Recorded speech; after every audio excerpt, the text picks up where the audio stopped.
Hello guys, I will play.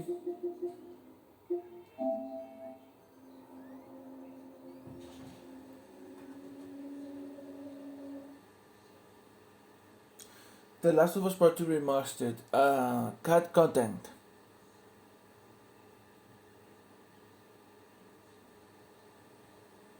Now they are not technically we need. Basically, they say that there is a cut content.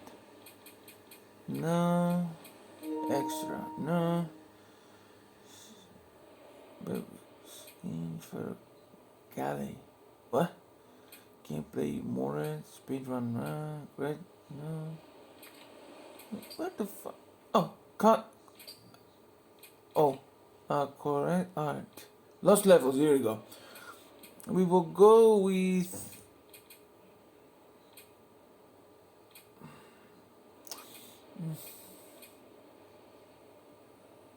Let's screw it. So basically, these deleted scenes about The Last of Us are supposed to take place somewhere between the very specific parts of the story. You're about to play an unfinished level from The Last of Us Part 2. Thank you.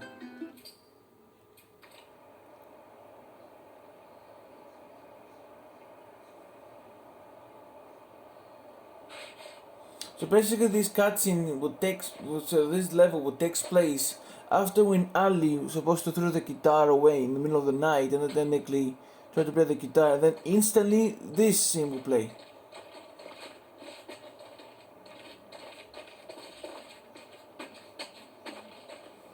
Originally, this level was going to transition us to farm. We would go all the way through to the dance, where Ellie and Dina share their first kiss. Then we would play through farm, and when Ellie plays the guitar at night, she would remember the Seth incident. So, the opening for this was a little tricky. We needed it to match at least a little what you might expect emotionally coming from prior beats, because we were already purposefully disorienting you in time and space. Remember, you just came from this huge fight. To jump straight into it would have been a little too jarring. After some back and forth, we rooted it in Ellie's nerves, calling back to her hands shaking in the theater. But this time, for a much more innocuous reason we'll find out later. She's nervous because she has a crush on Dina, who is the only reason why she's here at the dance.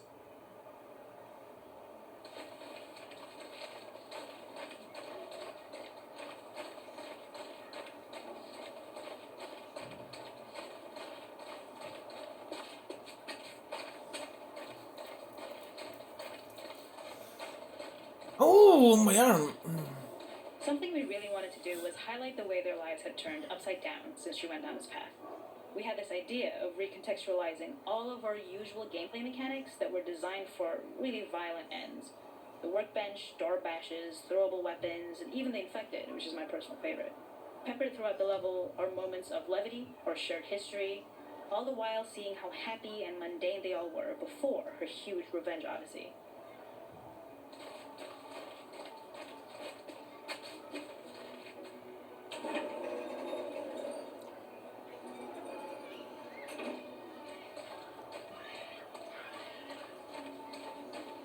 The makeup artist is pretty simple.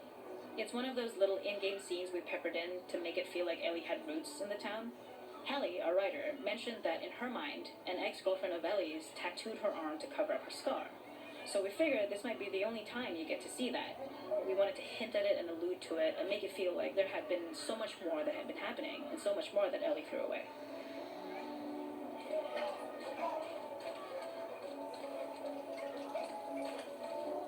We use our workbench a lot to make a lot of things that kill and maim and hurt people. Here, we had the silly idea of using the same feel, harkening back to the same animations, using the exact same UI to instead fix a drink. Like the workbench, you could pick your base, and then you could add something to it. And at the time, we had some different reactions from Ellie based on how strong you chose to make the drink. Something we wanted to prototype, though, before it got cut, was picking up some ingredients around to add, like a lime or maybe a bottle of someone's favorite whiskey or salt, like you were earning upgrades. We also toyed with having Ellie carry around the drink you made and occasionally sip it, psyching herself up to go talk to Dina inside because she's nervous. It got too noodly though, because she would need to keep placing it somewhere before she did anything, so it would have ended up more trouble than it was worth.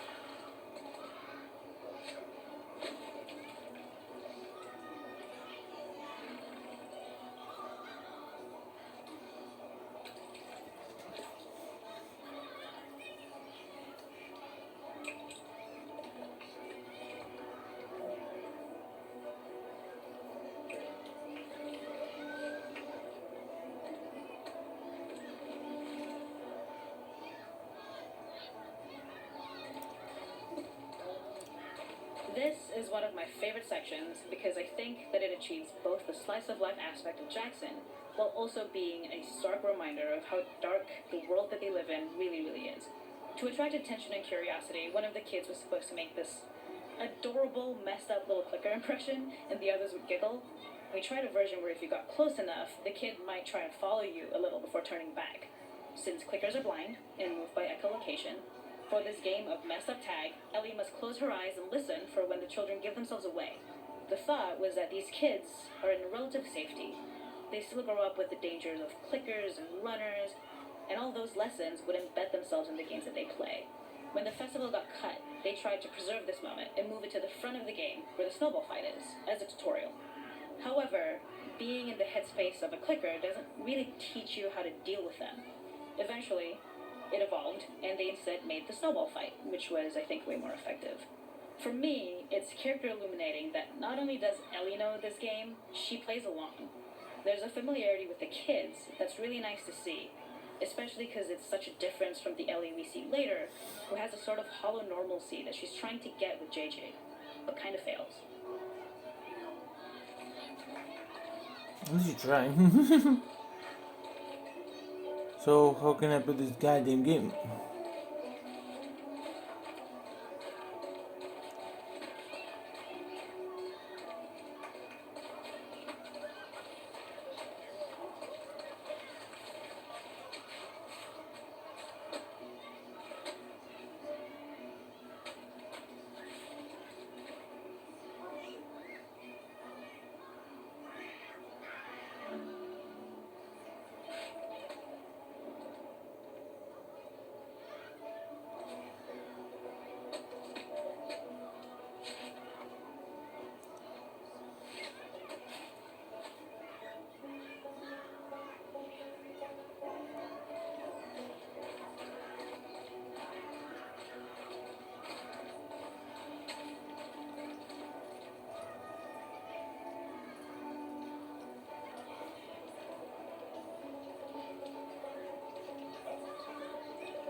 There's a hidden spot at the back that was just a bit of fun.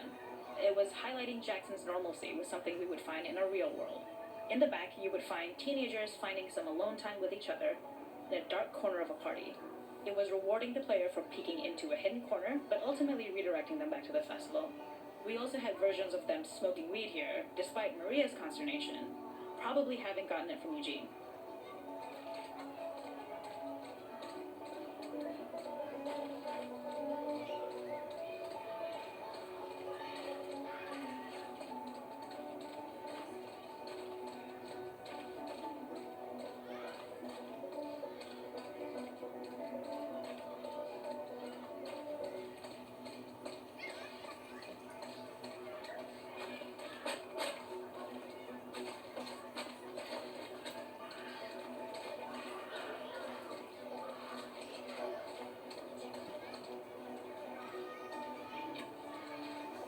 Let's see how strong you are.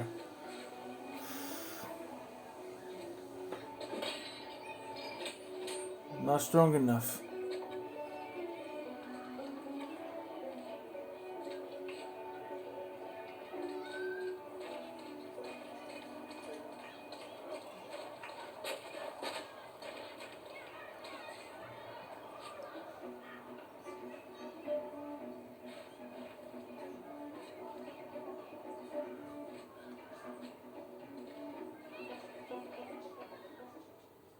This is how the cutscene will play there.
acts as an immediate goal for the player, but being able to climb out is not going to be so easy.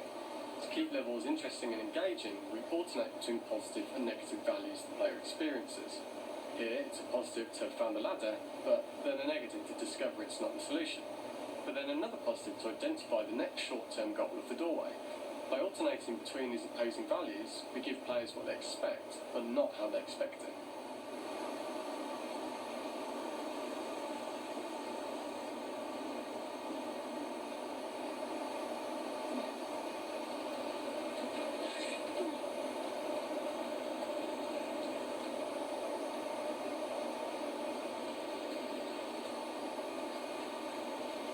No.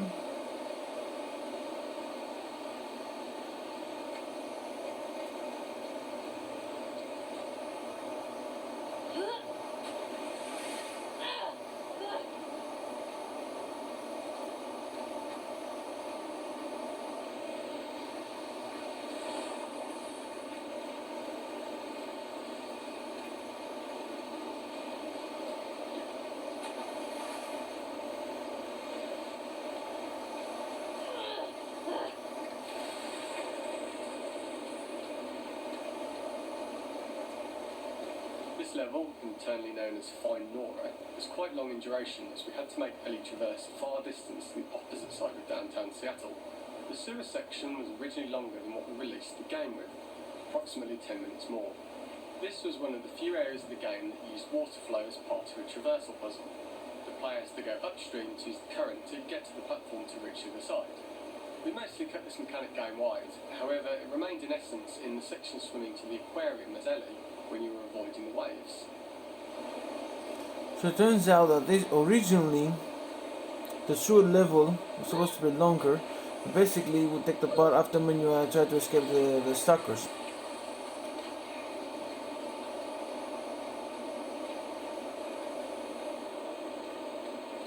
When players reach the doorway and enter into the room, they're faced with a dead end. The real reason for this dead end room is that on the reversal, when exiting back out the doorway, players are faced with the route onwards. A pipe that they'd not been able to see when they were swept past it on the way in, and something that was hidden from view when on the side platforms. The intention here being that the only option is to go off the standard path in order to search for a way out.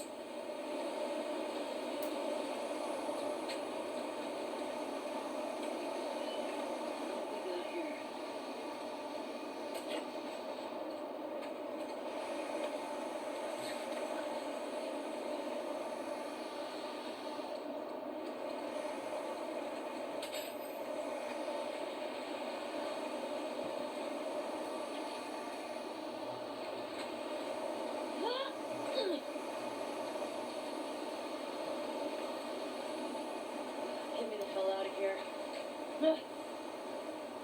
Throughout the rest of the level, we also used light to indicate to the player that they were heading in the right direction. At each turn, however, we blocked the direct route forward. Players would know that they just have to keep finding alternative paths, promoting those feelings of being desperate and trapped.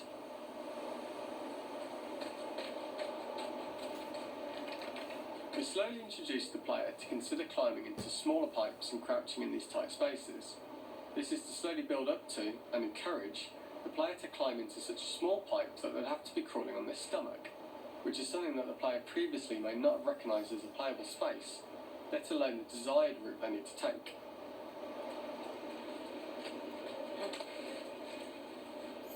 Up and out.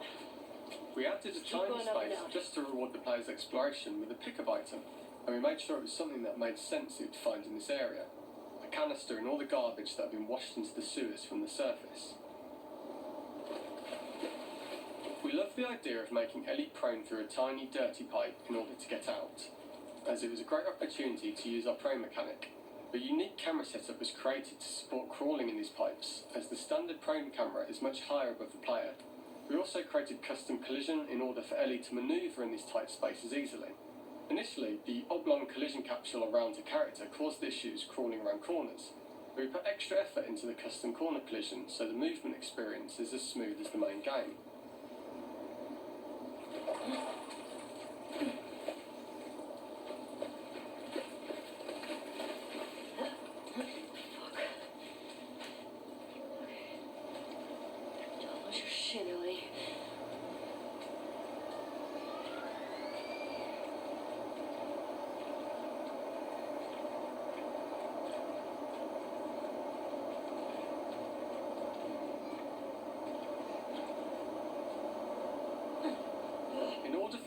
feel cramped, claustrophobic and desperate, we've been enforcing the traversal mechanics that allow for a tight environment which promote these feelings.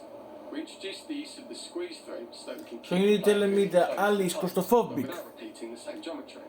Here we change from low ceilings and wider walls to high ceilings and tight walls to change up the spatial pacing and keep the level from repeating itself.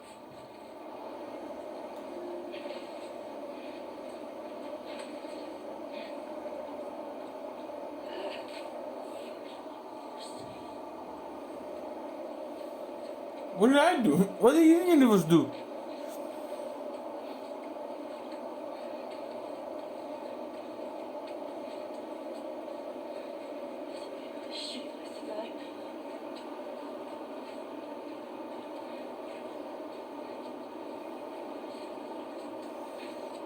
Originally, we had the waterline much higher here, so players had to swim through this tight tunnel.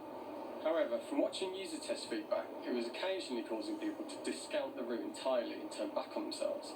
So to avoid any risk of this happening in the final game, we present a lower water level so the tunnel is easy to see and commit to using. Although this isn't as impactful without the prone swim, it's the better decision as it means a smooth experience for the player with no backtracking frustration.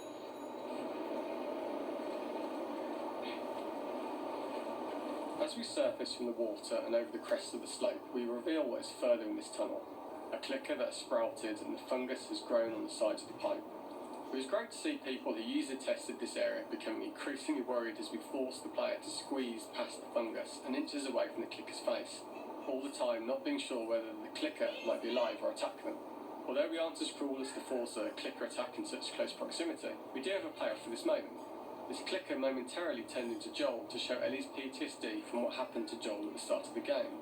Ultimately, we decided to save this moment for the farm level, as it was more impactful there because it could become the centrepiece of that experience. Whereas in the series, we weren't able to make it as much of a narrative point and give it the breathing room and reaction time that it deserves, given the tight space.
Final section, we eventually opened you out into a wider area as you traverse through such tight spaces leading up to this.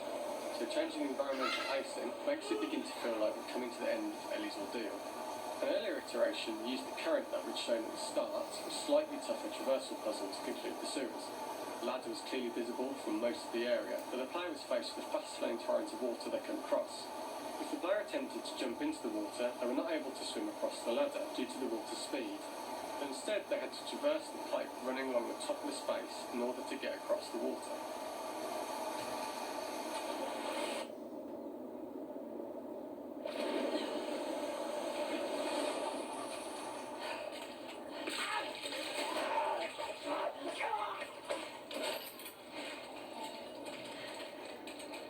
This is the first time we get to see stalkers that are embedded into the walls. So this optional room is a nice little early extra that the player gets if they explore. We also use the pickups to lure players over to be close enough to trigger the stalker's attack. And this caused quite a few jump scares with user testers who played our game before its release. Oh, cool. I mean, but at least basically he was inside. He is basically inside the game still.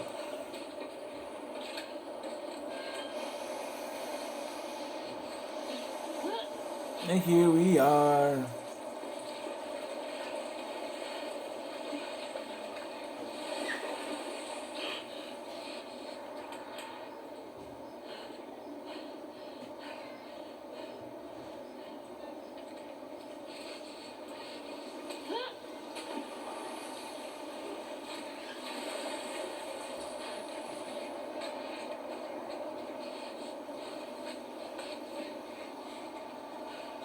Using this pipe has retained an iteration we're shipped with, as it's the last of the extreme methods Ellie has to undergo in order to escape the sewers, and what she will go through in her pursuit of revenge.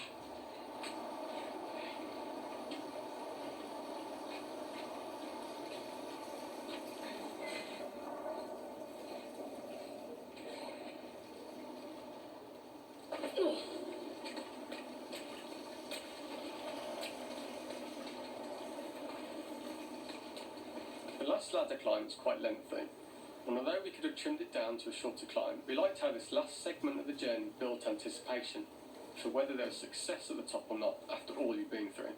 Ultimately, the ladder exits out into the subway station, which is how it connects in the final game. Ellie then has to find her way to the hospital from here, crossing paths with the scars for the first time.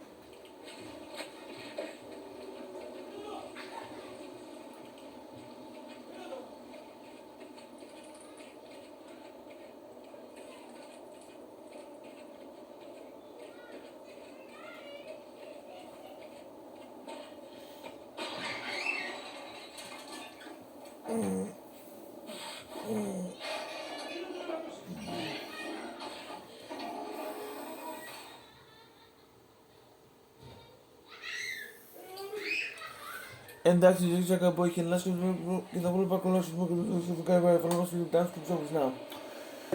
Now, the party level and the show level are now done.